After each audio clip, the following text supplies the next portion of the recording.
సికింద్రాబాద్ ఉజ్జయిని మహంకాళి బోనాల వేడుకల్లో మాజీ మంత్రి ఎమ్మెల్యే తలసాని శ్రీనివాస్ యాదవ్ పాల్గొన్నారు. అమ్మవారికి బోనం సమర్పించి మొక్కులు చెల్లించుకున్నారు. ఆలయ అర్చకులు తలసానికి ఘన స్వాగతం పలికి దగ్గరుండి పూజలు చేయించారు. అటు బోనాలకు తరలి వచ్చిన భక్తులకు పలకరించిన తలసాని ఏర్పాట్లపై ఆరా తీశారు.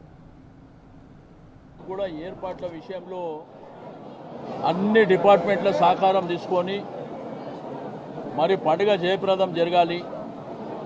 ఉజ్జయిని మహంకాళి జాతరకు మహంకాళి అమ్మవారికి 200 సంవత్సరాల చరిత్ర ఉంది. ఆ తర్వాత దక్కన్ మానవ సేవా సమితి 100 సంవత్సరాల చరిత్ర. దీంట్లో ఏంటంటే మీకు అందరూ తెలుసు, సమైక్య ఆంధ్రప్రదేశ్ రాష్ట్రంలో 50 సంవత్సరాలు స్టేట్ ఫెస్టివల్ కింద అనౌన్స్ చేయాలనే డిమాండు, రాష్ట్ర పండుగగా అనౌన్స్ చేయాలనేటువంటి డిమాండ్ ఉన్నప్పటికీ 2014లో తెలంగాణ రాష్ట్రం ఏర్పడిన తర్వాత తొలి ముఖ్యమంత్రి కేసీఆర్ గారు స్టేట్ ఫెస్టివల్ కింద అనౌన్స్ చేయడం, అమ్మవారికి బంగారు బోనం చేయించడం, మరి రాష్ట్రంలో గోల్కొండ కానివ్వండి, ఇక్కడ సికింద్రాబాద్ కానివ్వండి, ఉమ్మడి దేవాలయాలు కానివ్వండి, అంగరంగ వైభవంగా జాతర జరగడం అనేది చాలా సంతోషదాయకమైనటువంటి సందర్భం. మరి ఎలినోవా ప్రభావం వల్ల రాష్ట్రంలో రైతాంగం కానీ ప్రజలు కానీ ఇబ్బంది పడుతుంది. వర్షాభావం లేదు.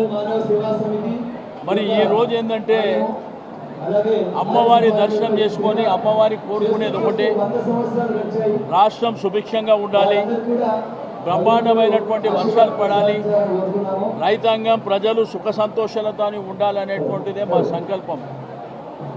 కానీ గడిచిన 30 ఏళ్ళ నుంచి 30 సంవత్సరాల నుంచి నాకు ప్రభుత్వాల ద్వారా వచ్చినటువంటి అవకాశాన్ని ఆ రోజు తెలుగుదేశం ప్రభుత్వం కానివ్వండి, ఆ తర్వాత టీఆర్ఎస్ ప్రభుత్వంలో కానివ్వండి, మరి నేను కీలకంగా ఉండడం మూలాన 30 ఏళ్లలో ఈ పండుగ ఎట్లా జరగాలి, దీనికి అధికారుల కోఆర్డినేషన్ ఏ పద్ధతిలో ఉండాలి, స్థానిక ప్రజల కోఆర్డినేషన్ ఎట్లుండాలి, వివిధ ఆర్గనైజేషన్ల కోఆర్డినేషన్ ఎట్లుండాలి అనేటువంటి మరి కార్యక్రమాన్ని బ్రహ్మాండంగా చేయడం మూలాననే ఈరోజు అన్నీ కూడా కంటిన్యూగా జరిగేటువంటి పరంపర.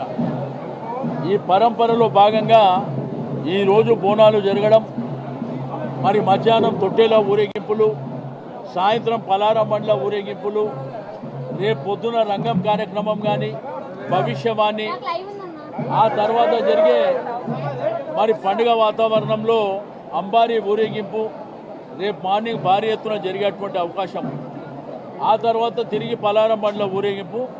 నేను ఇక్కడ ఉన్నటువంటి రాజకీయ పక్షాలకు కానివ్వండి, మా ఆర్య సమాజ్ కానివ్వండి, దక్కన్ మానవ సేవా సమితి కానివ్వండి, ప్రతి ఆర్గనైజర్కు నేను మనస్ఫూర్తిగా అభినందనలు తెలియజేస్తూ ఉన్నాను.